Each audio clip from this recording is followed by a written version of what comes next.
요즘의 기성세대와 그리고 젊은 세대의 갈등적인 용어로 사용된 단어가 있는데, 그것이 뭐냐? 꼰대라는 단어하고 MZ세대라는 단어입니다.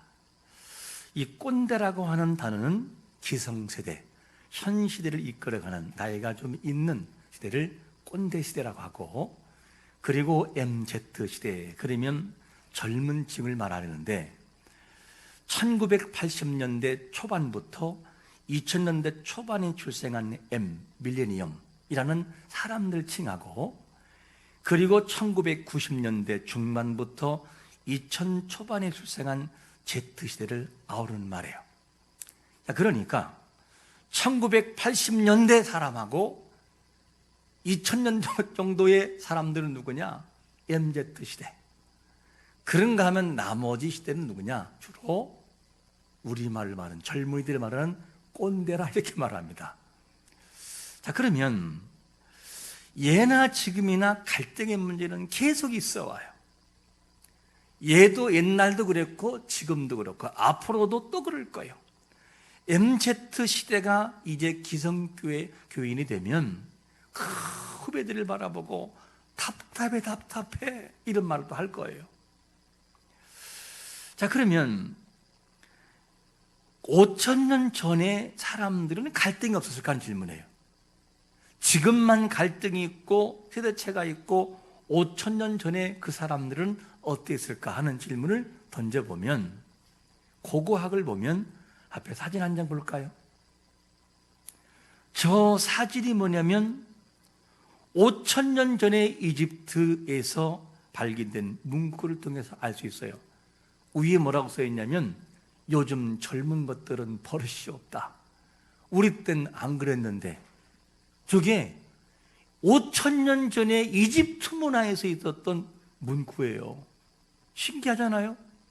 이거를 보면 지금 기성시대와 MZ세대, 그리고 옛날 그 사람들도 우리와 같은 갈등을 겪고 있었다 하는 것을 알 수 있어요. 현대를 살아가는 우리에게 갈등의 문제를 체크할 수 없을까? 젊은 층과 그리고 기성세대. 어른들은요, 후배들을 보고 하는 말이 뭔지 알아요? 우리 때는 안 그랬는데 왜 저러나 몰라, 이런 말을 많이 해요. 이걸 요즘 젊은이들은 비꼬아서 뭐라고 하는지 알아요? 나 때는 말이야, 이런 말을. 나 때는 말이야. 이미 왜 이게 비꼬는 말이냐면, 젊은이들이 좋아하는 커피가 뭔지 알아요? 라떼. 이 젊은 사람들 이 얘기하면 딱, 목사님 센스 있는데 어떻게 하셨어요? 라고 말할 거예요. 근데 이 라떼라는 말을 통해서 뭐라고 하냐면, 어른들을 비꼴 때 라떼는 말이야, 이렇게 말합니다. 그래서 젊은이들이 요즘 젊은이들이 어른들이 라떼는 말이야 하면서 그때부터 이야기하면 싫어요. 그 말이 무슨 말이냐? 나 때는 니들처럼 버리장머리 없지 않았다. 그러면서 그때부터 어른들이 붙잡아 놓고 이야기 쭉 하면, 조금 튀는 아이들은 꼰대 좀 그만하세요, 이렇게 말을 하기도 하고, 속으로 꼰대 이렇게 말을 해요. 이렇게 생각을 합니다. 그러니까 선배들이 후배들에게 하는 말이 틀린 말이 아니에요. 왜냐? 경험을 통해 알기 때문에. 경험을 통해서 맞는 말이에요. 맞는 말인데, 그런데 젊은 세대가 왜 그거를 이해하지 못하느냐? 공감 있게 이야기를 못하기 때문에요. 예를 들자면 이렇게 말할 수 있잖아요. 앉아봐봐. 내가 얼마나 어려운 줄 알아?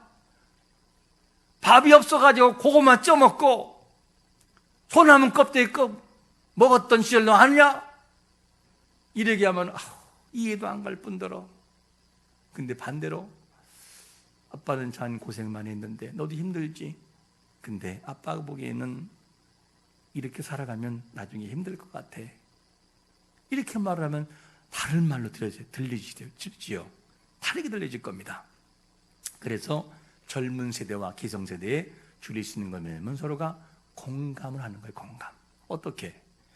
연세가 지긋하신 분들, 기성세대는 젊은 사람들이 왜 그렇게 말하는지를 이해하려고 공감을 하려고 해야 돼요. 그리고 젊은 세대는 또 어른들 이렇게 말하는 것은 뭔가 경험으로 살아오신 어른들의 말이 이유가 있을 거야 하고 공감을 하려고 해야 돼요. 그래서 갭이 줄일 수 있어요. 서로가 겸손한 마음으로 함께 듣고 공감하면 그것이 이해가 가는데 그렇지 않으면 다른 해결책이 없다는 것이죠. 자, 이렇게 말씀드리는 것은 이유가 뭐냐면 젊은 세대와 기성세대의 이 갈등이 이렇게 갭이 크다면, 그렇다면 이런 질문 해볼 필요가 있어요. 몇백 년 전부터 이미 내려오는 하나님의 말씀 구약과 신약을 젊은 세대와 그리고 이 기성세대는 어떻게 이해할 것인가? 이거를 줄이는 것은 뭐냐면 하나님의 말씀의 이 복음을, 십자가의 복음을 그대로 믿고 선입견을 갖지 말고 내 마음속에 공감하고 받아들일 때 세대를 초월하여 들을 수 있음을 믿으시기를 축원합니다. 십자가의 복음은 이해하고 받아들이는 것밖에 없어요. 왜 그래? 뭐 때문에 그래? 하고 이해하려고 하는 자세를 가지고 접근하면 이해할 수가 없다는 거예요. 마치 기성세대와 젊은 세대의 갈등이 있는 것처럼. 자, 그러면 우리가 다음 주면에 이제 성탄절로 함께 우리가 예수님의 오심을 축하하는 그런 절기가 돼요. 우리가 이렇게 드려지는 말씀 속에서 성탄절 그러면 성탄절 절기만 딱 하고 끝나면 박수치고 트리가 반짝이고 그걸로 끝날 때가 많아요. 우리가 한 주 전에 먼저 아는 것이지만 가장 기초적인 내용들이지만 성탄절을 맞는 우리에게 어떻게 맞는 것이 마음 자세를 갖추는 것인가를 알기 위해서 성탄의 의미, 이거 성탄절이 있기 전에 그 위의 배경사는 어땠는가? 왜 예수님은 오셔야 되죠? 라는 질문, 왜 오셔야 되나요? 라는 질문을 던지면서 초라한 몸으로 오신 예수님이 그렇게 오셔야 되는 이유를 알고 다음 이제 성탄절날 그 예수 그리스도 그렇게 해서 오셨구나라고 하는 의미를 좀 더 알고 지내면 성탄절의 의미가 더 깊어질 것입니다. 이렇게 우리가 이해하면 좋겠어요. 그럼 먼저 예수님이 인간의 몸을 입으시고 초라한 몸으로 오셨던 배경사는 어떠합니까? 배경은 이렇죠. 하나님이 인간들을 창조하시는데 삼위 하나님의 협의가 있었어요. 우리가 우리의 모양을 따라 모양대로 사람을 만들자. 그리고 삼위 하나님께서 인간들을 만드셨어요. 그리고 인간들에게 가장 행복할 수 있는 장소를 마련하시는데 거기가 어디였었죠? 에덴 동산이었어요. 에덴 동산에 만들어하시고 그 다음에 인간에게 에덴 동산을 경작하게 해서 경작이란 말은 원문으로 노동의 노동. 이 노동은 불쾌한 노동이 아니고 너무너무 행복한 노동이죠. 이렇게 하셨어요. 그리고 영생의 삶을 누리기 위한 방법으로서 하나님이 뭐라고 하셨느냐? 이 동산에는 많은 실과가 있다. 생명나무도 있고 선악 알게 하는 나무도 있으니 다른 건 다 먹어도 좋으니까 선악을 알게 하는 나무는 실과는 먹지 마라. 먹으면 반드시 죽는다. 이 법이었어요. 이 선악을 알게 하는 나무만 먹지 않으면 영원토록 영생이 보장이 돼요. 그런데 문제가 뭐냐면 하와가 뱀의 미혹을 받아서 선악과를 따먹어요. 따먹고 하와 혼자 내가 죄인이지, 이러면 안 되겠구나. 남편에게 주지 말야지. 나는 죽더라 남편 오래 살려야 돼. 그리고 앉았으면은 인류 죽으면 안 왔어요. 인류의 대표가 남자이기 때문에. 근데 이 하와가 먹으면 같이 죽자, 이런 의미였는지는 몰라도 어떻게 하느냐, 자기야 하고 남편 아담에게 이 실과를 먹고 함께 먹고 난 다음에 하나님의 말씀대로 영원한 생명을 잃어버렸어요. 그리고 영원한 형벌을 받는 모습으로 바뀌어지고 말았습니다. 그리고 사람도 저주를 받고 땅도 저주를 받고 다 저주를 함께 겸하여 받게 되는 거죠.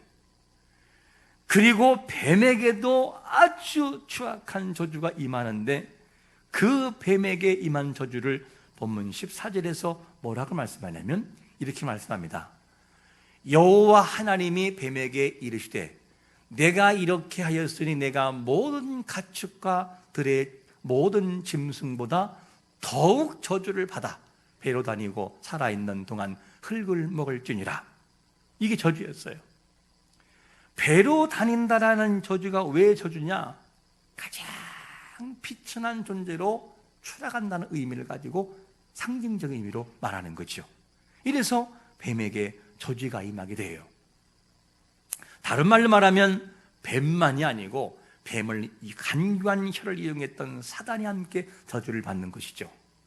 자, 그러면 이 일로 인해서 인간과 그리고 여자와 어떤 관계가 사탄과 관계가 이루어지는가 하는 거예요. 뱀은 다른 말로 말하면 사탄입니다. 사탄과 인간 그리고 여자와 여자의 후손은 관계가 이렇게 바뀐다는 거예요. 첫 번째로 뭐라고 말씀하냐면 원수의 관계로 바뀐다는 거예요. 원수의 관계. 우리 한번 15절을 같이 한번 읽어볼까요? 시작.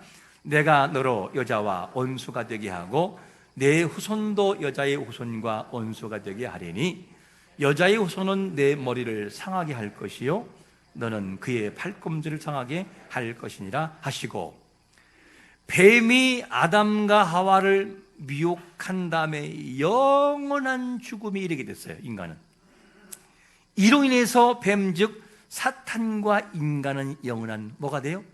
원수지간이 되어버리는 거예요. 완전한 원수지간. 더 정확하게 말하면 여자와 그리고 여자의 후손이 원수지간이 되어버리는 거죠. 자, 그러면 여자의 후손이 구체적으로 누구를 말하냐면 이 땅의 동정녀 마리아를 통해 탄생하실 예수 그리스도를 말해요. 여자의 후손. 예수 그리스도가 이 땅에 오셔서 사단과 이제는 계속 원수지간이 돼서 사단을 예수 그리스도가 오심으로 사단의 권세를 물리치는 것을 믿으시기를 축원합니다. 그렇게 예수님이 오신다는 거예요. 사단은 결정적으로 예수님에게 패해버리죠. 왜 남자의 후손이 아닌 여자의 후손이라고 말할까? 예수님은 남자 아버지가 있게 태어났어요? 없게 태어났어요? 그러니까 잉태될 때 일반 생육법에서는 어떻게 태어나느냐? 남자와 여자의 관계를 통해서 정자와 난자를 만나서 착상이 되고 그 다음에 아이가 자라는 이 생육법이 일반 생육법이에요. 그런데 예수님이 오시는 것은 뭐냐면 남자의 이 관계를 완전히 뛰어넘고 홀로 처녀의 몸에서 잉태가 됐어요. 이거를 뭐라고 하느냐? 성령으로 잉태하사. 하나님이 그렇게 하셨던 거였습니다. 그래서 예수님은 남자의 후손이 아니고 여자의 후손으로 오시는 거예요. 왜? 그렇게 하는 이유가 뭐냐면 첫 아담이었던 그 후예로 오면 예수님도 죄를 벗어날 수 없어요. 그래서 인류의 대표인 남자 아담을 벗어나 남자가 없이 여자의 몸 홀로 오셔야 됐었어요. 그래야 죄의 문제를 해결할 수 있으니까. 그래서 유전죄를 뛰어넘어서 여자의 후손으로 오신 것이 예수님의 생육법의 모습이었어요. 그래서 우리가 사도신경 할 때 뭐라 하죠? 동정녀 마리아에게 나시고, 그렇게 말하는 거예요. 동정녀 마리아. 인간이 영원한 생명을 잃어버리고 멸망받은 운명에 놓이게 되자 하나님이 그대로 둘 수가 없었어요. 두면은 안 되니까. 그래서 여자의 후손을 통해서 그리스도를 보내기로 하나님이 작정하셨던 거였었어요. 우리가 비록 선악과를 따먹은 아담의 후손이지만 그런데도 소망을 가질 수 있었던 이유가 뭐냐면 여자의 후손으로 오실 예수 그리스도 때문에 소망이 있음을 믿으시기를 축원합니다. 그리스도의 보혈의 은혜 때문에 은혜 때문에 우리는 하나님 앞에 소망 가질 수 있어요. 자, 그러면 여자의 후손인 그리스도가 오셔서 어떤 일을 하실까 하는 질문이에요. 이때는 아직 말씀하실 때는 오신 때가 아니고 오실 거라라고 하는 예언의 말씀이에요. 그럼 그분이 오셔서 뭘 하시느냐? 사탄의 무엇을? 뱀의 머리를 상대한다는 거예요. 머리를. 그러면 뱀의 머리를 상대한다. 혹시 여러분 죄송하지만 뱀을 잡아본 분이 있을 거예요. 뱀을 죽여보신 분들. 뱀을 죽일 때는 주로 어떻게 하느냐? 머리를 공략합니다. 그러면 머리를 밟고 때리면 몸은 움직여 안 움직여요? 움직인다니까요. 머리를 깨도. 그 뱀의 특징이에요. 그런데 여기서 오실 여자의 후손인 예수님이 오셔서 뱀의 머리를 깨트리는데 이걸 뭐냐? 뱀에게 치명상을 입힌다 이 말이에요. 그 강력한 권세를 주님께서 깨트린다 이렇게 말하는 것을, 그래서 그 머리를 상한다는 표현을 하는 것이요. 다른 말로 말하면 치명적인 공격을 통해서 더 이상은 회생 불가능하도록 주님이 만들어 놓는다는 거예요. 그게 누구냐? 여자의 후손인 예수님이 하실 목적이라는 거예요. 그뿐만이 아니라 십자가에서 죽으시고 부활하신 그리스도께서 사탄의 세력을 완전히 다 물리치는데 어떻게 하시느냐? 요한계시록 20장 10절은 이런 말씀을 해요. 또 그들을 미혹하는 마귀가 불과 어디에? 유황못에 던져지니 거기는 그 짐승과 거짓 선자도 있어 세세토록 밤낮 괴로움을 받으리라. 십자가에 돌아가신 예수 그리스도 그 부활하신 주님께서 어둠의 권세를 이기시고 무저갱으로 집어넣는 거예요. 이게 예수님의 그 하시는 사역이죠. 자, 그러면 우리는 여기서 이렇게 질문할 수 있어요. 그러면 예수님께서, 여자의 후손인 예수님이 뱀의 머리를, 다른 말로 말하면 사단의 머리를 짓밟는다고 한다면, 자, 그러면 만일 그렇게 했다면 지금의 사탄의 역사가 있어야 되는가 없어야 되는가 하는 질문이에요.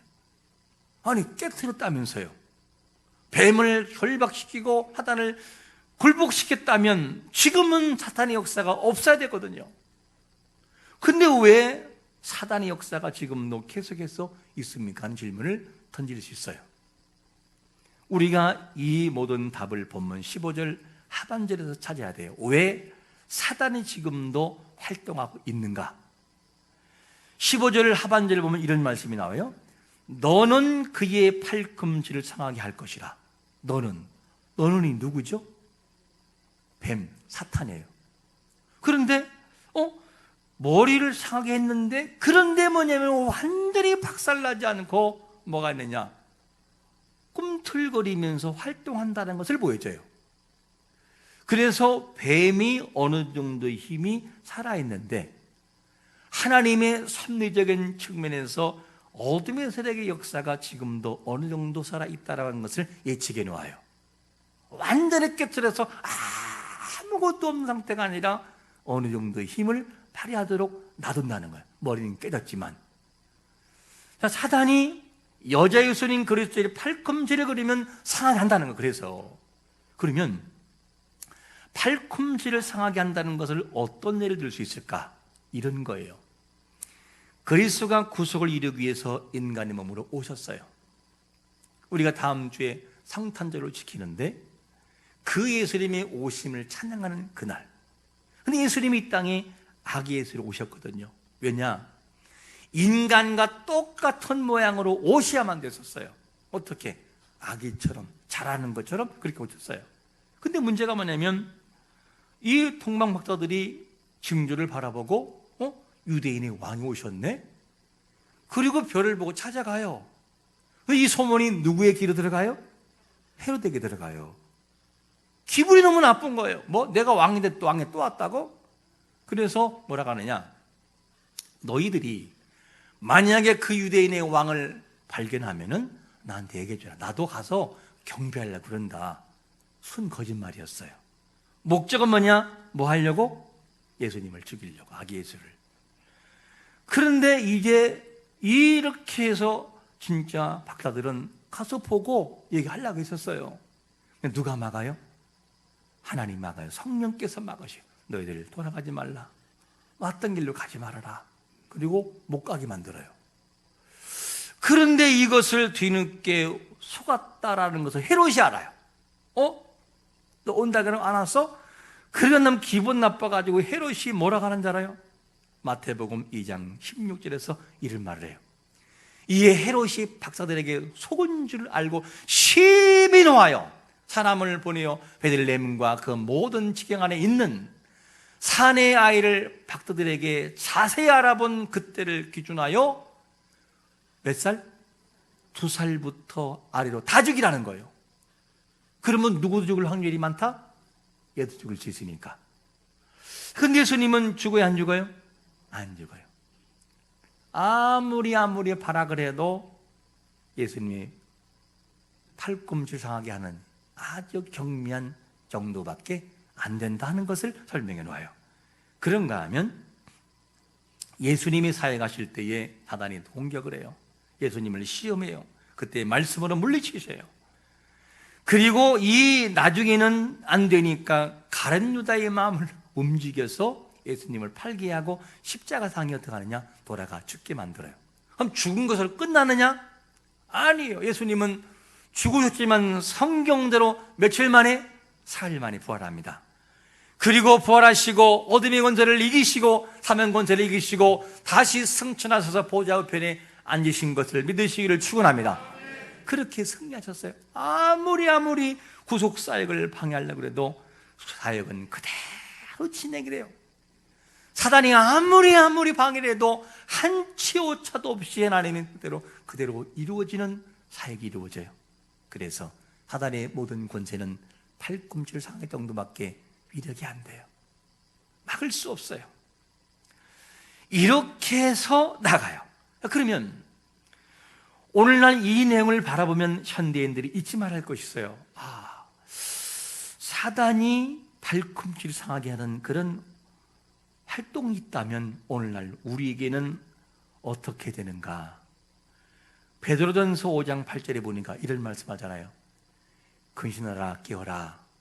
너희 대적마귀가 어떻게 우는 사자같이 돌아다니며 삼키자를 찾는다는 거예요. 우는 사자처럼 두렵게 느껴진다는 거죠. 여러분, 사단의 권세는 이미 머리는 깨졌지만 활동이 있으므로 깨어서 기도할 성도가 되어야 됨을 믿으시기를 축원합니다. 이게 뭐냐면 첫 번째로 원수가 됐던 그 여자의 우선 원수가 됐던 사단의 그 관계를 말해주고 있어요.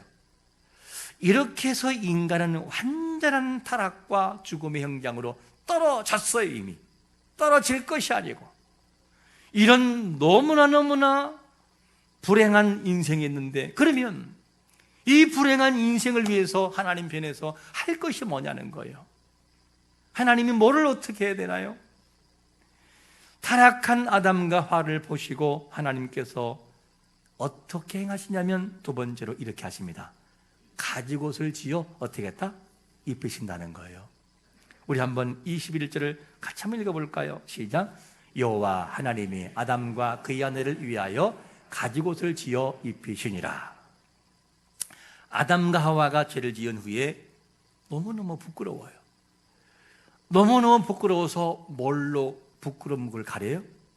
무화과 잎으로. 무화과 잎은 오래 갈까요? 안 갈까요? 오래 가지 않지요.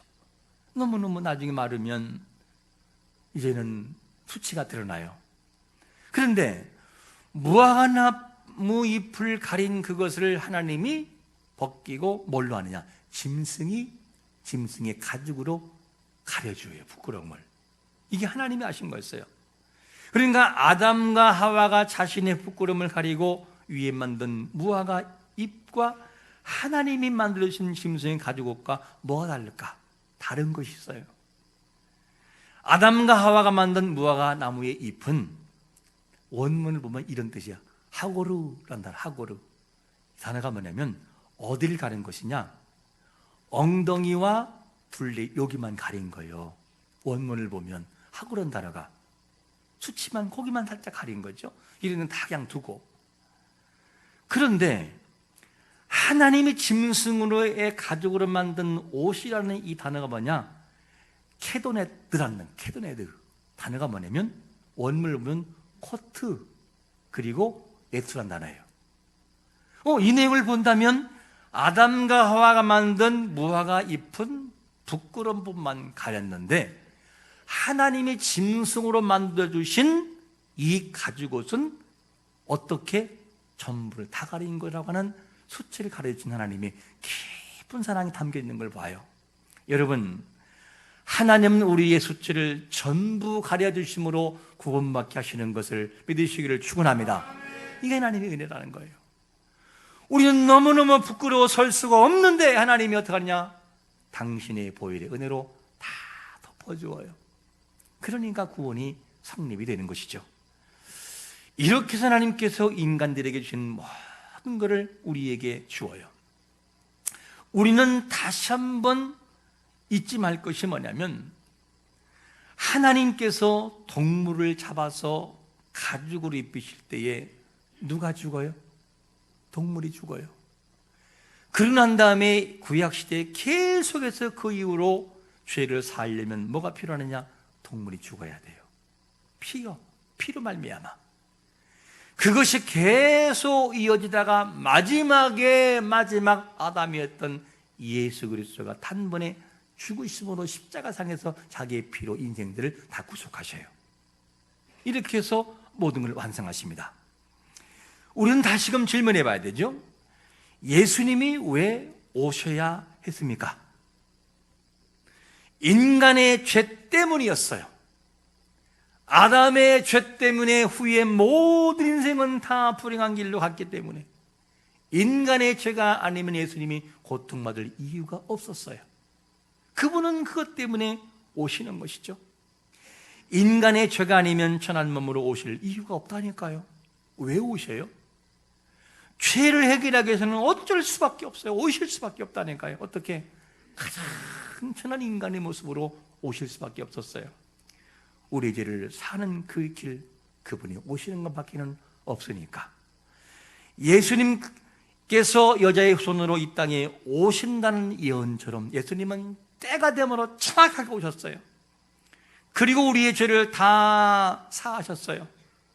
그러므로 여기에 있는 모든 분들은 예언의 말씀이 응하여 구속의 은혜에 이미 예수님을 믿음으로 들어간 사람들인 것을 믿으시기를 축원합니다.